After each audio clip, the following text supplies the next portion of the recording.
indie game that we have today is a game we have played on Videotech before, but it is an indie game, so we are going to talk about it. It is Tech 3001. Me boo boo. This is an infinite runner that is a 3D game.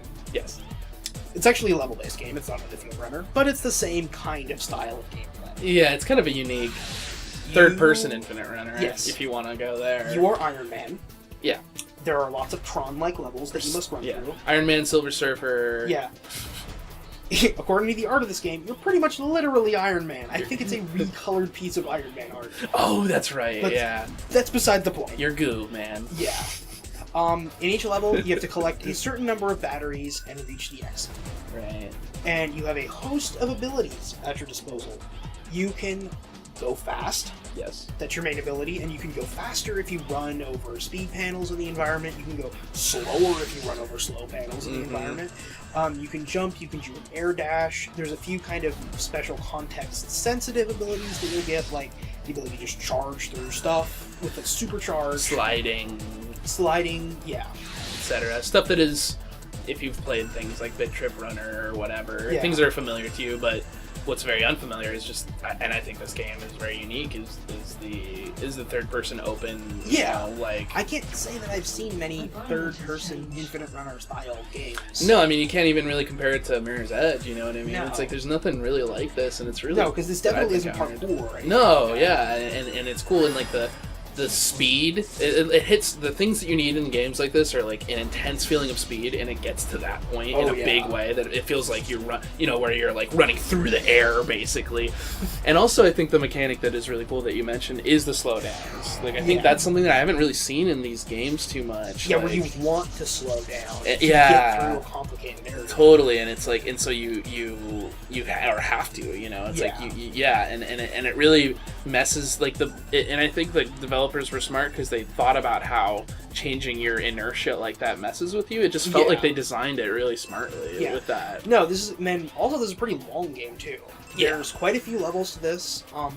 Now, unlike a lot of the indie games we've played on here, this is not free. This is actually a paid game.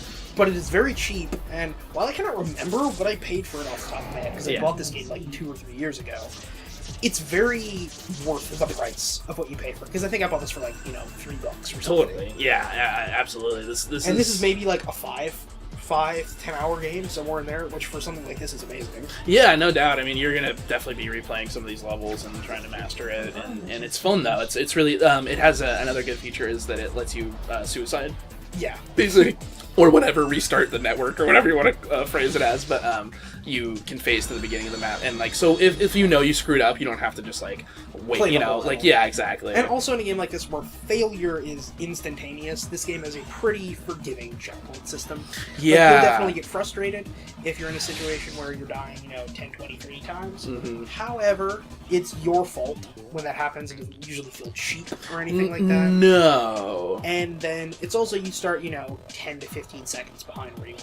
Exactly, yeah. It is very forgiving about that, and I think, the controls are freaking great. Like, they're really, really good. Like, this game, I had never heard about it, and I'm bummed out in that way, because I think it's a really worthy, awesome game, Like, no press. Like, if this was on, I don't know if this is on Steam. Oh, it is on Steam, dude. Because the history of this game, the two best friends dudes played this for one of their Xbox Live indie game videos. Okay. Which is where I heard about it originally. And it's like, that game looks cool, so I downloaded, played it, and loved it. And they got a lot of positive buzz from that, which allowed them to do a Steam version, which came out relatively recently. I don't think it's been on there for that long. Yeah. But I think it went on Steam Greenlight, got greenlit. Oh, okay, yeah, and they now have like a full version. Of course, that could also be wrong, and I'm just making stuff up that I think I heard.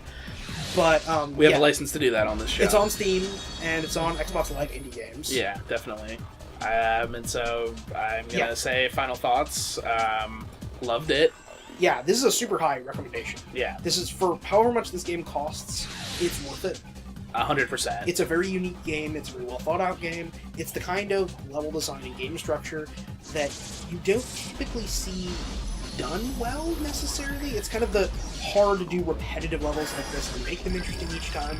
But this game is novel and it is interesting, and I highly recommend. Yeah, this is one of those games. It could have failed so fantastically, but it succeeds so fantastically. And yeah, man, get the speed going. Tech 3000. Whoa.